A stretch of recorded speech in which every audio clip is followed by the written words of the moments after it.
Rabbiin balaa akkanaa isin haa baraaru.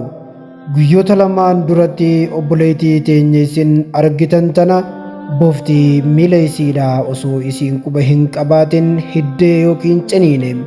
Erga booftii isii ciniinee booda obboleettiin teenya tun dhukkubsachaa kan turte ta'uufi wal'aanamaa kan turtedha. Garuu booftii miila isii hidde kun summii baay'ee kan qabuufi summiin bofaa sun qaama isii keessa faca'uudhaan obboleettiin teenya tun guyyoota lamaaf erga dhukkubsattee booda guyyaa har'aan tanaa gara fuula Rabbii deemtee jirti. Namni hunduu qadaraa fi murtii garaagaraatiin gara fuula Rabbii deemam isiidhaas Rabbiin bofatti qaddareefi Rabbiin subhaanahu wa ta'aalaa nama jannataa Rabbii si haa taasisu jenna. Murteen Rabbii gaafa dhaabbaddu jedhem namni hundinuu achi bira dabruu hin danda'u.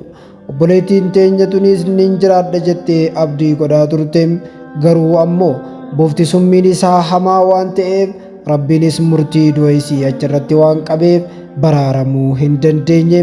Rabbiin balaa akkanaa jala Rabbii isin haa dabarsum bofaa fi wantoota afaan hin beekne hunda isaatu Rabbii isin irraa haa qabu jenna.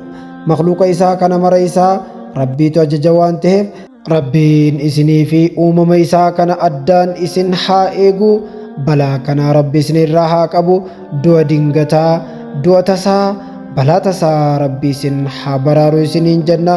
Obboleettii teenya tanaaf du'aa'ii godhuu hin dagatinaa isiniin jenna.